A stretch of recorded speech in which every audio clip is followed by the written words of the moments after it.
How's it going? Yeah, very well. Thank you so much for taking a time of your very busy schedule to be on with me today. I understand you had to leave something you were doing. Yeah, so thanks. You like sports a lot, huh?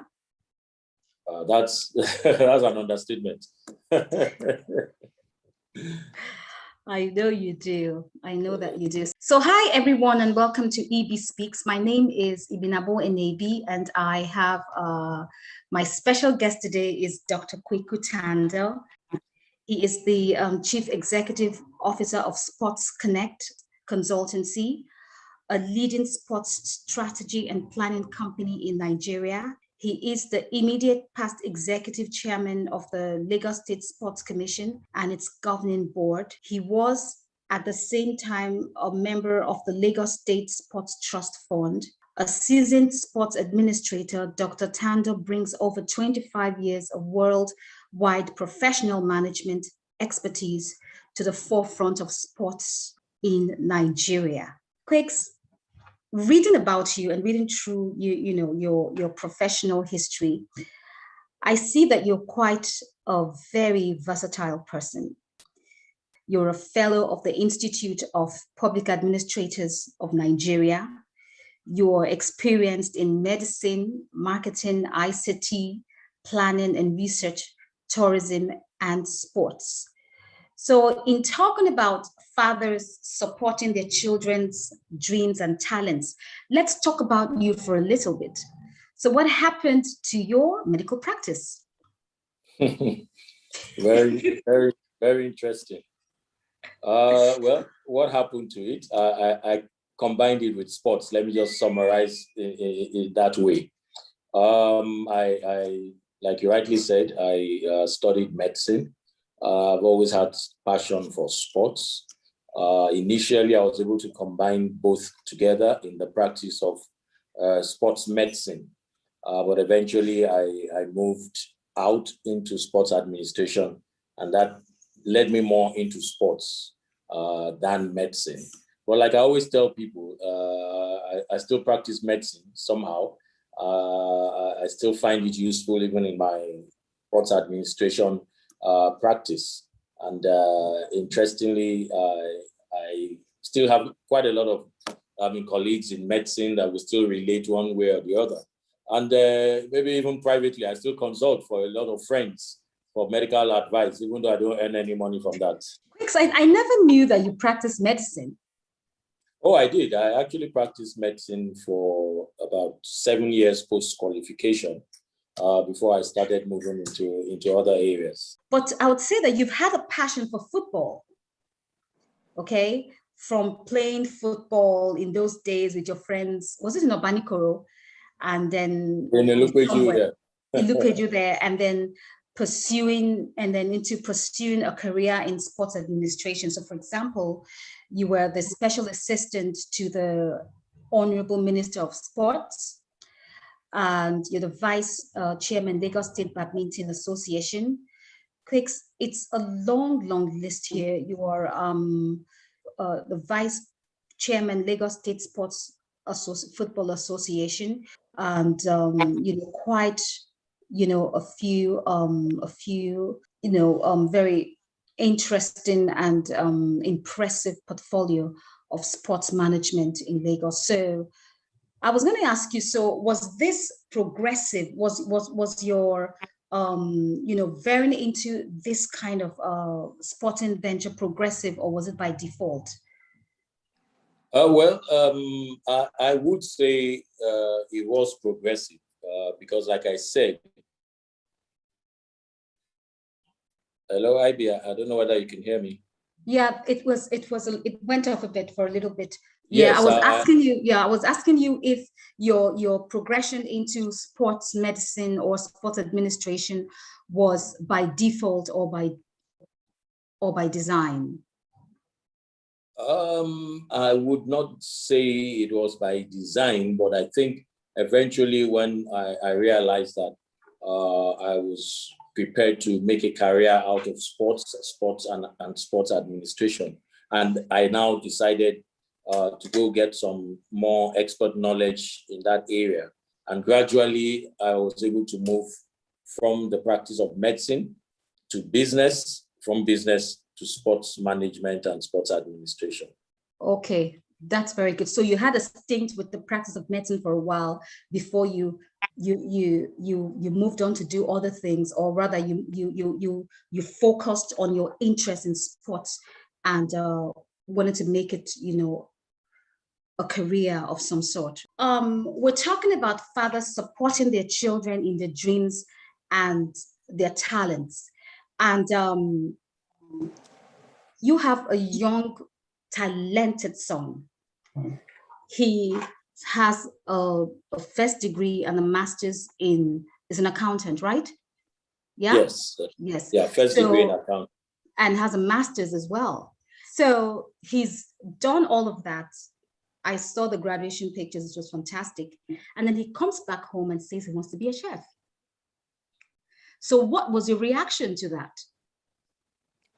Well, I guess probably because I had also gravitated from my primary course of study to doing other things.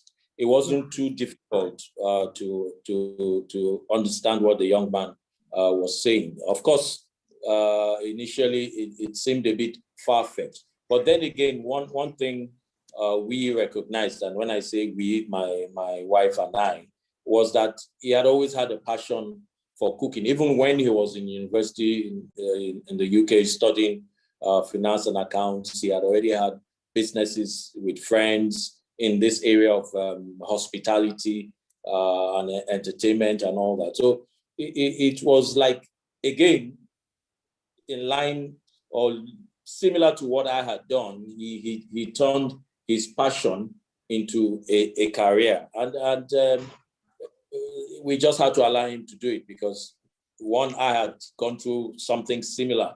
And then secondly, I've always believed that whatever your children decide to do, we as parents should support them as long as it's something leading to the right direction.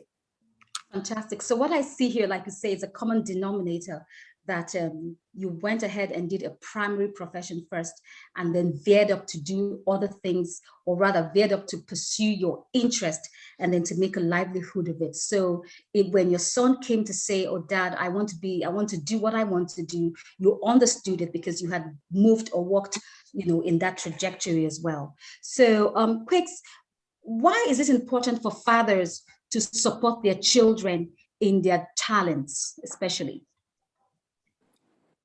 Well, it's very important because, first of all, your children, especially if it's a father-son or a father-daughter relationship, they look up to you to gain acceptance of what they are doing.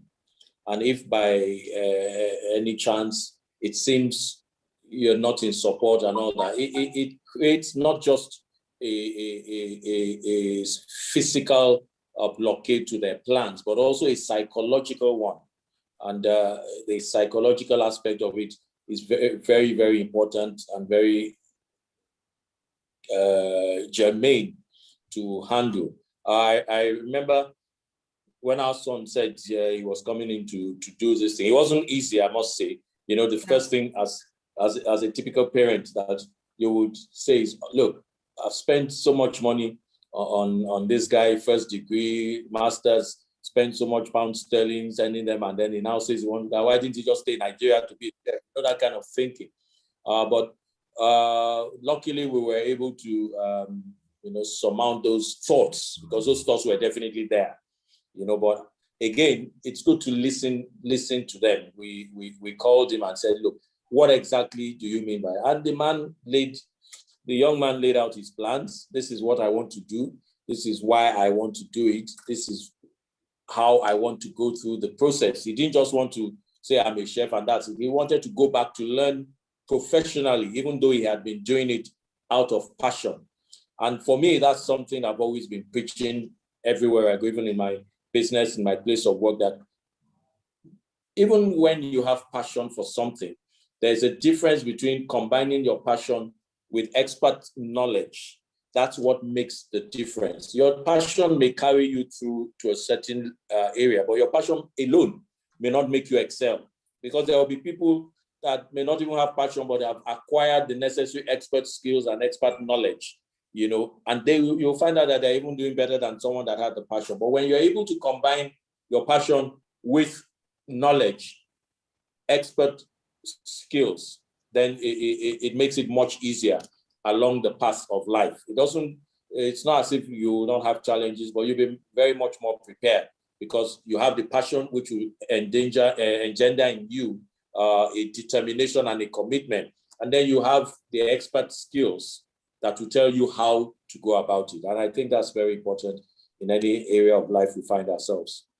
Very good. So what I hear you say was that the young man, in addition to having the passion, he also had a strategic plan. He also had a plan on how he wanted to go about his passion. He knew that for him to succeed, that he had to go to specialize or go to learn more about the trade. Yeah, that's what he did. Yeah. Because so don't forget the why that is important is that, as parents, you may say, well, I've supported you first degree, I've supported you your master's. Now this one that you want to go and do, you may need to do it yourself. That's where the support comes in. We had to also ensure that we support him in seeking the expert knowledge, because don't forget, these are children that will have just probably come out of school, all that, and then you leave them on their own to seek the path that they now want to tread. But because one understood that direction, it was easy for me to say, well, if that's what you want to do and you want to seek expert knowledge, we'll see what we can do to support you financially to get that knowledge. And that's what I was able to do. So then, practically speaking, then, what are the steps that you can take to help your child actualize this dream? Yeah, I think the first thing, of course, is like any other thing. What is a vision? So that's where he comes in and tells you, oh, this is what I want to do, and this is what I want to, how I want to go about it, and all that. So the first thing is for the vision to be properly set. As parents or as a father or as fathers, what we then need to do is to interrogate that vision, because you need to be sure that it's actually what is best for your son. It's not just because he or she says so, then you just go ahead with it. Sometimes, there's this thing called flight of ideas. These children come up with different ideas. Oh, I want to do this. So you need to first sit down and interrogate him. Let's get it sure and certain that this child actually wants to do this. This child understands what it takes to do this. And possibly as well, does this child have a passion for it? So that interrogation is very important. And that's where the first part of support comes in. And in that interrogation, it also means you yourself as a parent needs to seek more knowledge about that particular field.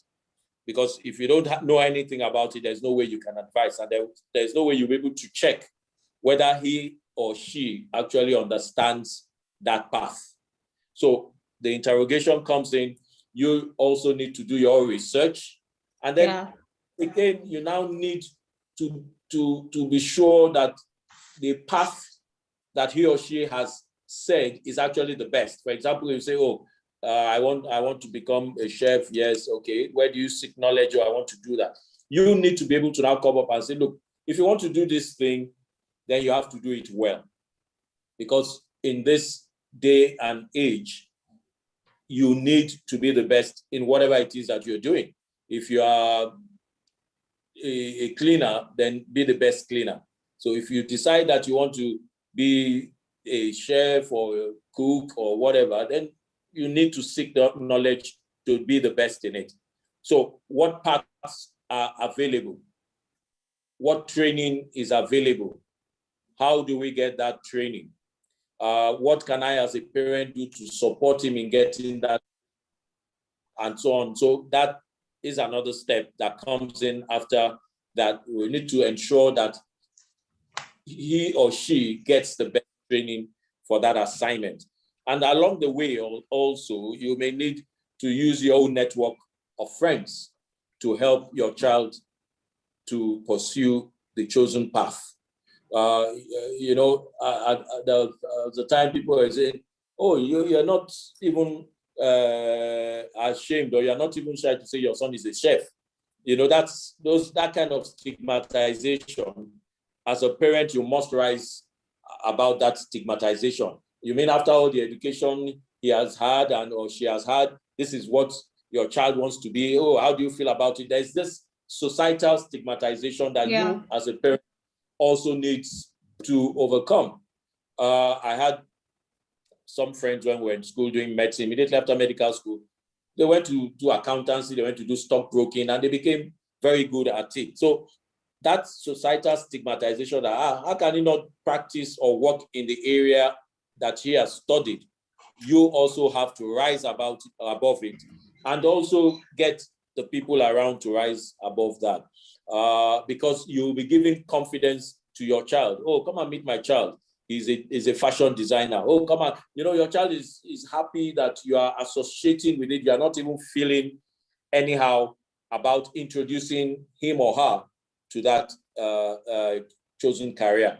And if you know the way things are in their own time now, there's so many careers that many of us as parents have never even heard about that are now in vogue. You know, your child will come and tell you, I want to be this and that. You ask, what is that? Or what does it want? What does it mean? But you need to support him or her in doing that. So those, for me, are the steps that you need to take. You need to interrogate the child to make sure he or she knows what she wants. After that, you also need to research and study about that thing to know what paths to tread. Then you need to assist your child to get the best training in that area. And after the training, you will also have to use your own network of friends to establish that child in that line of business. So from what you're saying to me first is that the child has to, you have to interrogate the vision first, let the child know what the child wants to do, because sometimes, like you rightly said, children always have a flight of ideas. So you have to interrogate those ideas to be sure that they know what they're talking about. And secondly, as a parent, you also have to seek knowledge to know if that particular vision is right for your child. And that as a parent, you also have to do research to know if there's any training to be done. And then that also that you also have to make sure that the child then, has the necessary training to be the best in what he or she has chosen to become. And that also to use a network of friends, your connections, really a network. And then the big one for me is to rise above the stigmatization. And Quakes, for me, because I know your circle. So for me, rising above the whole concept of that your child wanted to be a chef would have been, I mean, let me put it this way. So he came home and said he wanted to be a chef. Quakes, what was going in your mind? You're like, you want to disgrace me? You know the way Nigerian parents that's the societal stigmatization that I was talking about. Yes. It's something that really needs to be overcome if you want to ensure that that child does not lose even self-confidence in him or her. It's really, really important. So we should, as parents, for example, if my daughter came and said, Mommy, I have a degree, but I don't want to go ahead with my training. I want to become I want to become a baker or something like that, then I should be able to say, you know what, this is what this girl likes to do, and I'm going to support her. I don't want to stigmatize her. That's fantastic. So I have someone here, and he says, I am a government functionary and I am enjoying the conversation. So thank you very much, sir. So Quakes, now, when I was one of the first set of people that did the 6334 system, you know the six, I don't know, you don't know 6334. So yeah. I'm asking this question because there's a government functionary here and I think he needs to hear this. So the idea of the 6334 system in those days was that we had, the junior secondary and then the senior secondary. And then they said, like, if a child wasn't doing very well in the junior secondary, then you could go to do vocational stuff and all that. So now, standing from where you're standing, because now you have an understanding, really, and of course I'm also talking to the government functionary, do you think that the government should or rather society at this point should lay emphasis now on vocation and just not shame people who like to sew, who like to draw, who like to use their hands? Well, the truth of the matter is that it has to be a combination of both. I mean, you cannot stop one for the other. And in lots of cases, you may find that even a combination of both makes that child even better. And I'll give you an example. My son, his first degree was in finance and accounting. His master's international business. Okay. And now he's a chef trained in the best chef culinary school in the world, Le Cordon Bleu.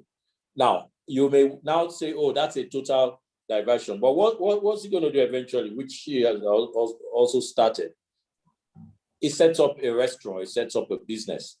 You will realize, or you will find out, that the accounting and finance that he studied still becomes useful because he has to operate an accounting and financing system for his restaurant or for his business. The international business that he studied would also bear in this business because that has created for him an international business outlook, probably has a network of friends that he has met on that. And then running a business, which will still be, or running a restaurant or running a fashion house. So all those things at the end of the day are not wasted. So as parents, let's not just be fixated on that particular thing that child is doing. You will find out that, no, you have not wasted your time, or your child went to do human resource management and then ended up setting up a cosmetics company or something different. You'll find out that HR, human resource, that he or she studied will still become useful in whatever other endeavor that child is going to. So that's why, for me, it should be a mixture of both. There's some people that thrive with the minimum of education, and then they start vocational training and they excel. Some would have their high quality educational qualifications and then go into the vocation that they really want to do and also excel. So it depends on the circumstances, depends on the individual, and it depends on the situation for that particular child at the time. So I would not recommend focusing more on either, whether vocational or educational qualifications. I think it should, for me, it should be a mixture of both. Because I'll give another example. When I decided to go into sports administration, I could say, oh yes, I've had a passion for sports. I've done sports for so many years. I've held positions and all that. But for me, I didn't think that was enough. I had to go back to do a one-year executive master's in sports management and sports administration. I took courses in sports management, took courses in sports administration, because I always have been of the firm belief that expert knowledge is important for you to excel in any area that you find yourself. Fuse that together with passion, and then the sky itself will not be the limit. Yes, and I see that a lot. I mean, these days I have a lot of friends whose children are doing things that were not what they studied in university and all that, but they're finding the usefulness and the advantage that they actually studied those courses in university, because the university training is not just an educational training. It is also a societal training. It's also a training that builds the child up psychologically and makes that child cope with various situations that he or she may come across in the world. So that university training is not just educational, but it's also societal. It's also behavioral, let me put it that way. And you need that to build that child up to become confident enough to take on the world in whatever area he or she desires to. Fantastic. So education is key. Higher education, university education is key because it equips the child with, of course, you know, the way, like, even when you go to school, when you go to university, you know, the way you have contacts, you have friends and all of that. So you acquire life skills to deal with, to deal with what's coming up in life later ahead. You know, the way when we're in school in those days, when you would have people that would say that, that were like, school didn't pass through them.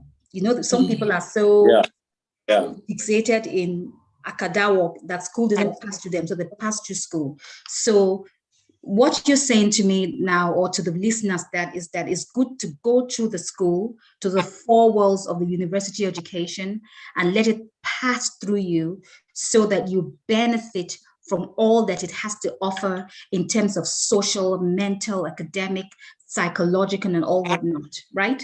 Very good. So Quakes, this is absolutely, like, I have my notes. I'm taking down everything you're saying because I knew that it was going to be very, very insightful.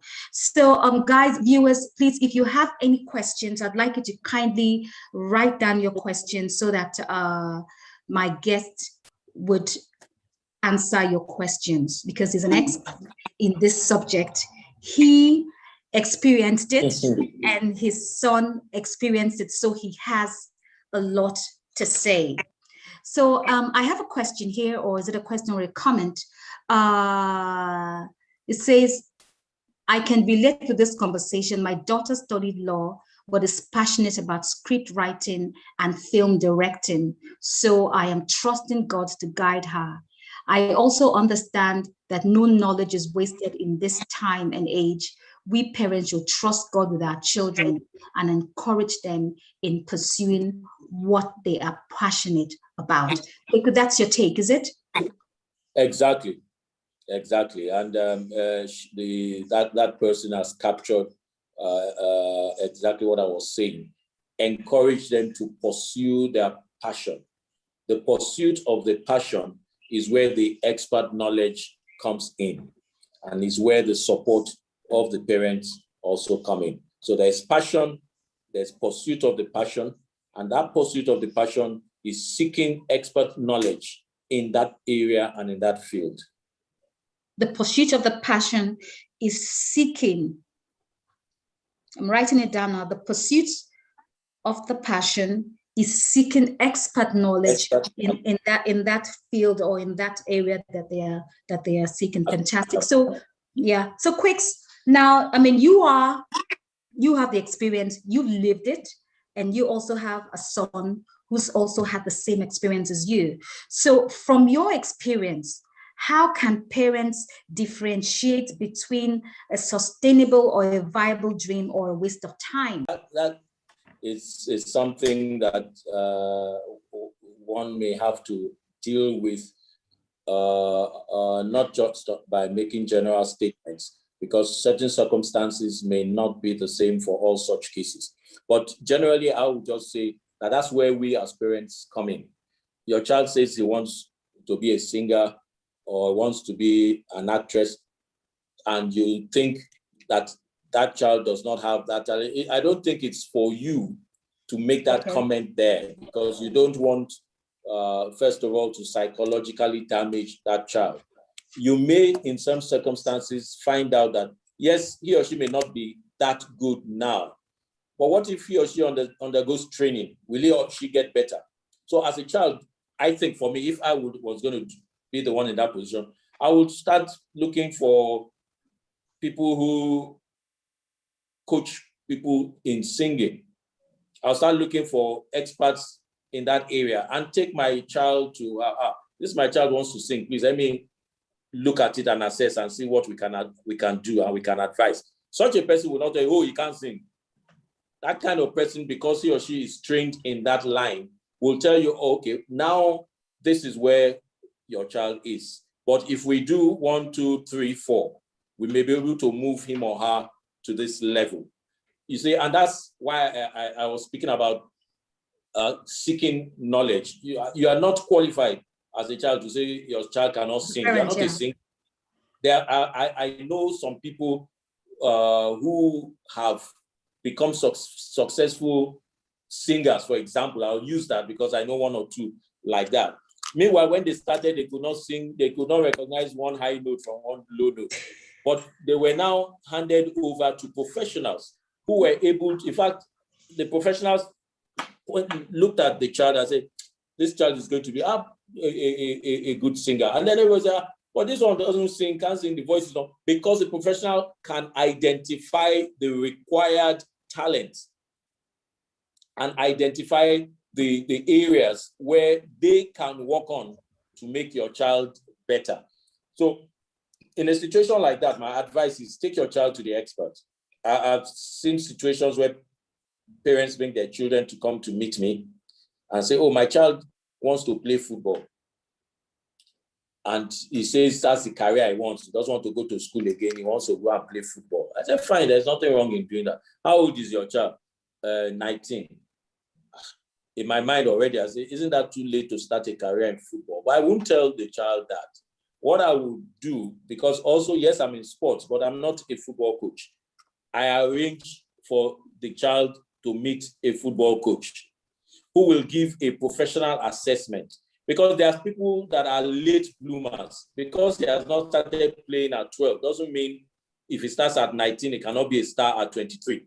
But we need to first of all discover whether there's any possibility or any chance in that. And it is left to the experts to tell you that. So you will be just like a guide, like a guidance counselor, and take that child to the experts who will give you a better and proper assessment of whether or not that career is a good choice for your child.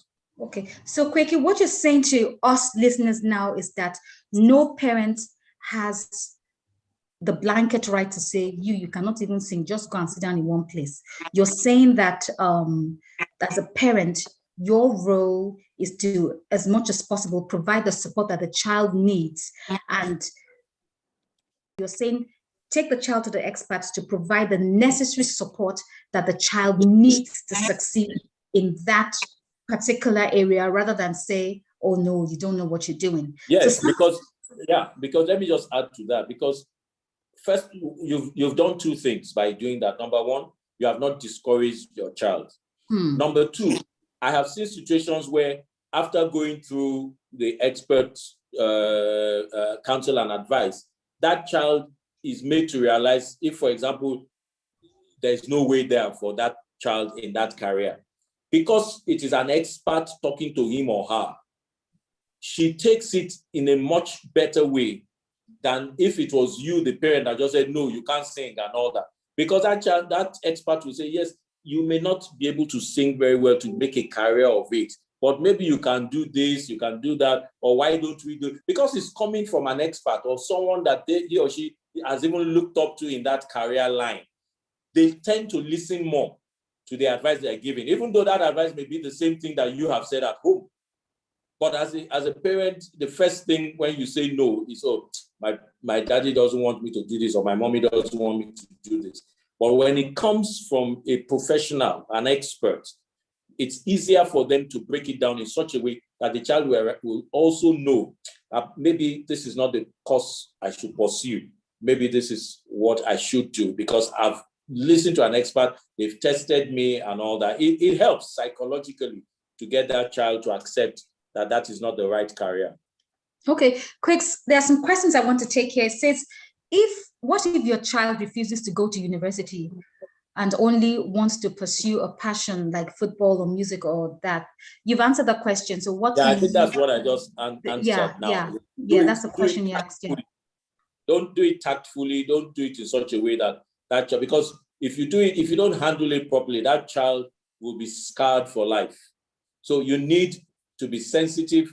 You need to use wisdom to handle that kind of situation. Okay, so there's another question here. The person says, oh, a question or comment now. I think it's important to give them the opportunity or chance to do or try that which they say they want to do, because making conclusions before making conclusions that they can't, you can never know until they try. Some may not be good. Let me see. Some may not be good ab initio, because most children are late bloomers. Someone says here, this is very interesting, Dr. Kweku. It's right where I am with my son. He is in the middle of his master's degree and wants to pursue a career in football. He's 21. I have decided to give him all the support I can to explore his passion. I advised him to keep an open mind, and we will find an expert to help him. I will be reaching out to you for some professional advice. Okay. Thank you. Thank you very much. Yeah, that's very good. But Quakes, you see, the way I see it is that now a lot of people listening to me could be parents that can afford the experts. What if a parent can't afford to meet an expert that would help to advise the child? Then what would the parent or the child do? Well, I don't see, or I really don't see why it should. It's the expert is in most cases it's not a financial. It doesn't come at a financial cost in most cases. Okay. For example, your child wants to play football. Just go to the local football academy and let them know this is your child. He wants to play football. They will be able to assess how good or how viable that decision is. So it's not the second phase of it is after getting the advice how to fund whatever the advice is. That's different. But getting the advice in most cases does not require financial. It just requires you talking to the right people and then letting them talk to your child and assess your child. So, for example, now it could be a friend that you know, or it could be a neighbor that you know, it could be someone in church or someone at work that you know. So it's more or less like that has an expert knowledge in that field. Okay, yeah. So that's very important. So, Quicks.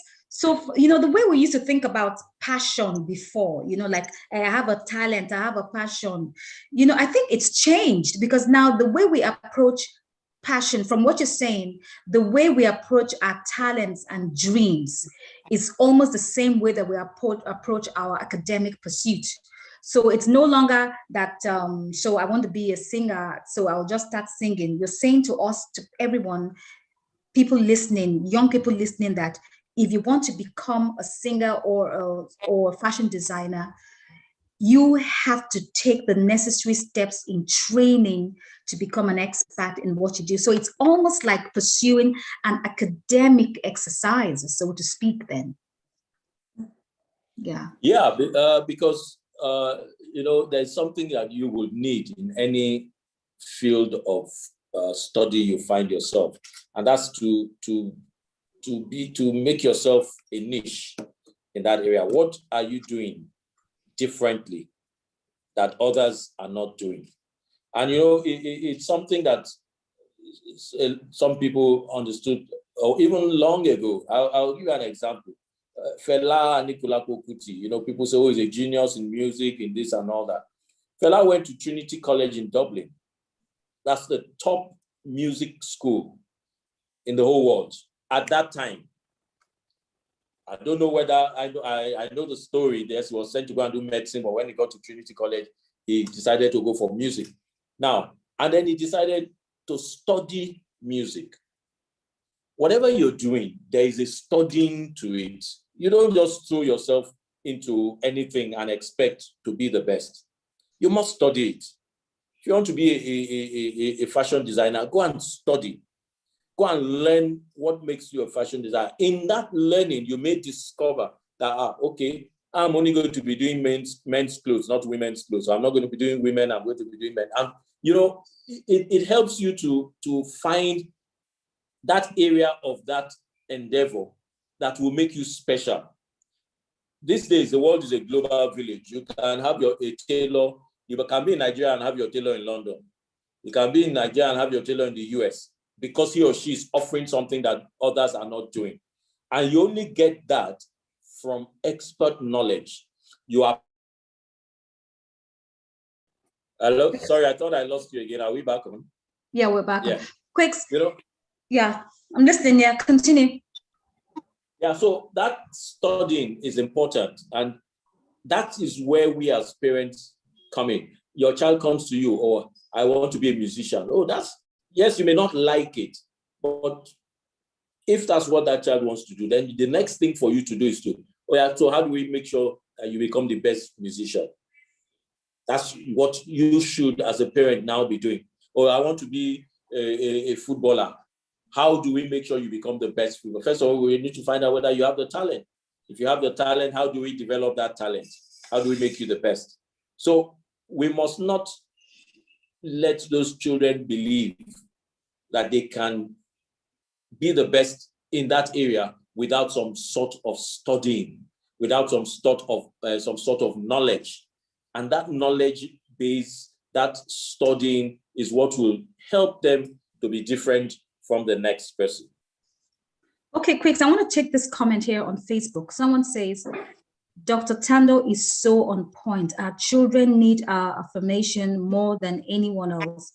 So we should be careful not to kill their dreams before it began. We need wisdom. So Quicks, there's this thing that is, children of nowadays say, they said, after all, Bill Gates dropped out. Facebook CEO dropped out. Steve Jobs dropped out. So I can always drop out and pursue whatever dreams that I want to pursue. Do you think it's the right thinking? Of course, it's definitely not the right thinking, because when you say Bill Gates dropped out where? At what level? From Harvard. From Harvard. Can you imagine? Somebody that got into Harvard, you're saying he dropped out. What did he study before he got into Harvard? And even I can tell you that dropping out may have been a dropout from the course he or she was pursuing to go and learn the ropes in another area, not to forgo knowledge. Not flunk in school. Yeah, not to forgo knowledge. He may not even have been in school. It could be seeking that knowledge by working with somebody. It could be seeking that knowledge by studying online or getting yourself to do courses here and there and all that. So when they say, oh, Bill Gates dropped out, the first thing I ask the person, where did he drop out from? They say Harvard. I say, thank you very much. I've answered the question. Because before someone could have gotten into Harvard, it means he or she does not despise education, does not despise knowledge. He may have just felt that, look, what I have now, or what I'm going to get for the rest of my time in Harvard, I can spend that time in getting knowledge focused on my area of expertise. And that's where the difference comes. Fantastic. So knowledge, regardless of what you do. Quick now, so we've talked about, you've answered the question for me. I was going to ask you how to turn your child's passion and dreams into a successful career. And you've answered it by saying that they need to be trained. They need to undergo training. So the next question I'm going to ask you is, traditional, again, you've answered some of it, but then I just want us to have it on record. So are traditional professions like doctor, lawyer still viable in today's world? Because our children come up with all sorts of things. Definitely, those professions are still there. And one thing I've even noticed now is that even those traditional professions are actually becoming fused with other things. For example, in medicine, which is my own area, there's a lot of IT in medicine now. There's a lot of technology involved in medicine. You may even be a medical doctor and you're specializing in health technology. You may be a medical doctor and specializing in something that you think is an engineer that is doing it and all that. All these professions are becoming, yes, there's a lot of cross-cutting linkages between professions these days. And the binding factor amongst all of them is information technology and the IT world. Fantastic. Now, I have one more question to ask you, and you've also answered that question as well. It's like, so I was going to ask you, must a child have a degree to succeed these days? And you're saying what? Well, I don't know whether a degree, yes, but I'll say yes, a child must have some sort of education. Some sort of and education. Expert knowledge in that field. Knowledge. It may not be a degree, it may be a certification, it may be a diploma, it may be whatever they call it, but you must seek expert knowledge in whatever field you want to excel in. Fantastic. So what I've learned from you today, Kweku, is whether it is a passion, a talent, or the traditional learning, we must, in order to succeed in whatever field of endeavor, be it passion or talent or dream, we must have training. Yeah, that is key. We must seek to be the best in all that we do. And just as how parents, like in those days when you want to write your JAMB or GCE, your parents will sit down next to you and say, okay, what are you feeling? Help you feel your points and all that. So you're saying that even if the child wants to pursue a career in sewing or drawing or singing, we would have to approach it in the same way that we approach the traditional professions as we know it. Exactly. They must be trained exactly in their dreams and in their talents. Otherwise, they're not going to be able to make any viable, sustainable livelihood from it. That's what you're saying? Exactly. Yeah, that's very important. And my son trained in the UK, so when he did his when he had his career change, he went to Cordon Bleu to do his culinary studies, and after that, you see, and that's one other advantage of going to seek knowledge. While there, he was headhunted to spend some time in Belgium. He was there for 3 or 4 months in another Michelin star facility. And after that, he spent another 18 months in the US, also in another facility, acquiring training, learning, and all that. And now for him, he's gotten experience in the UK, in Belgium, in the US, in that field, apart from what he has studied in school for that. So it's really, now if he says, oh, okay, I want to set up something in Nigeria or whatever, he has at least the basic fundamentals to be able to establish a functional facility based on the experience, the expertise, and the knowledge that he has gotten in quite a number of countries all over the world. Yeah. So quick, but I want to bring it down to our local content. Okay, I want to bring it down to the local content. Now, assuming I'm talking to a woman or a father or a parent who can't afford the Ivy League, or of course your son, has access to those kind of places. What if it's just a parent, a mother or a father who works or who is in a setting where they can't really, really, really afford all those kind of things? So I'm saying within Nigeria, how would a parent support their child's dream to becoming, to pursue the career, to becoming successful at it? I'm just saying to me, give me local content, a local content plan. It's the same thing. You follow the same principles. And I mean, that's something that I've seen work a lot. In my sports administration career, I've had so many people that we found out one way or the other are talented footballers. The parents just come up, my child wants to be football. Through football, some of them have gotten education. Some have been able to go to school, because one thing we always emphasize on is this education. And when I say education, there's informal and there's formal. So it's not just about going to school. There's education you get in vocational centers. There's education you get in skill acquisition centers. There's education you get from sports academies.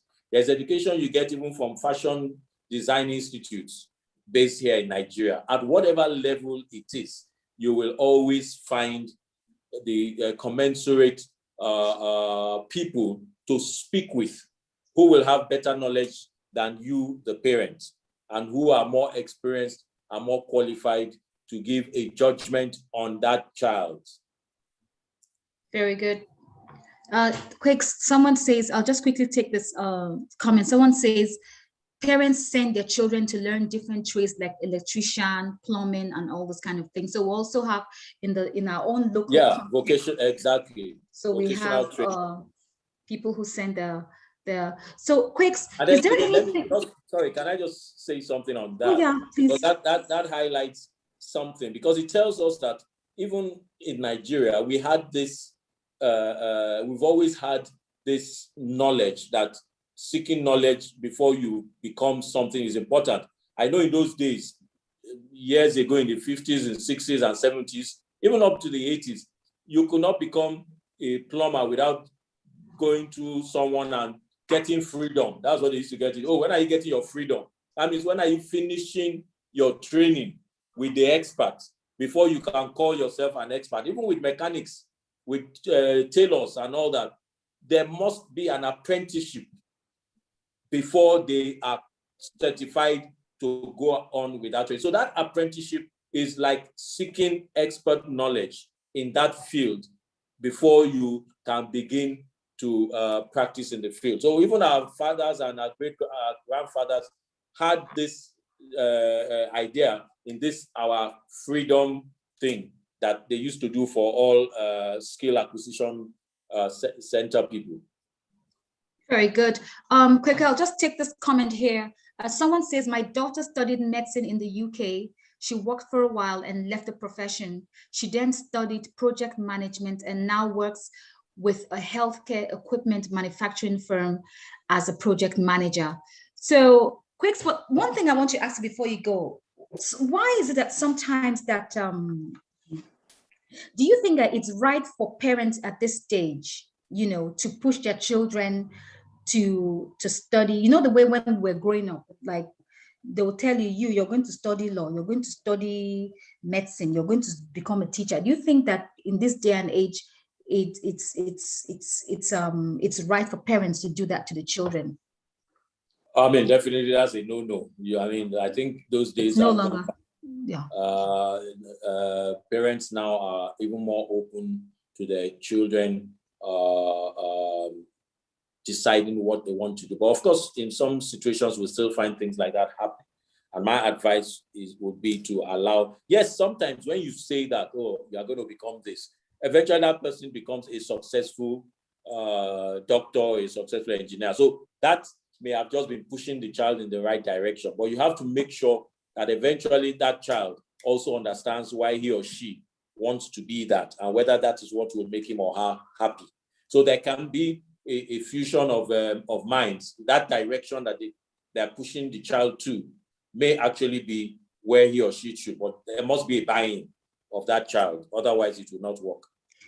Fantastic. So there has to be some, because a lot of times some people study to become doctors or lawyers and have what we call the career discontent, and they don't want to do what they were made to study. Someone says here, the Igbo apprenticeship scheme, where wards spend up to 10 years in some cases, then they are settled by the masters. This scheme works very well. So he's talking about that's the freedom thing I was talking about. The freedom thing you're talking about, yes. So Quakes, I just want to say thank you very, very, very much. You were ready, you were prepared. All the questions I had in my brain to ask you, you were so you were very clinical, and with precision you were able to answer all the questions I wanted to ask you, which meant that that I was right in thinking that you were the expert in this conversation. So thanks everyone for joining me, and Quakes, thank you very much. So guys, next Saturday I have another guest that is going to talk about another aspect of fatherhood. So I have a YouTube channel called Ibi and if you haven't subscribed to my YouTube channel, kindly do so. And if you have, I just want to say thank you very much. And I want to say a big thank you to everyone who made it to today's program. I am appreciative of your time and I don't take it for granted. And Quakes, thank you so much. I learned a lot. See, look, I have a book full of insights and, you know, and I learned something new. So Quakes, thank you very much. And I'm going to call you. Thank you very much, Inabo. It's been a pleasure for me to be here. Yeah. And please let me have a copyright on your notes. Okay. So quick. So thank you very much. And bye, everyone. Bye, and see you next week.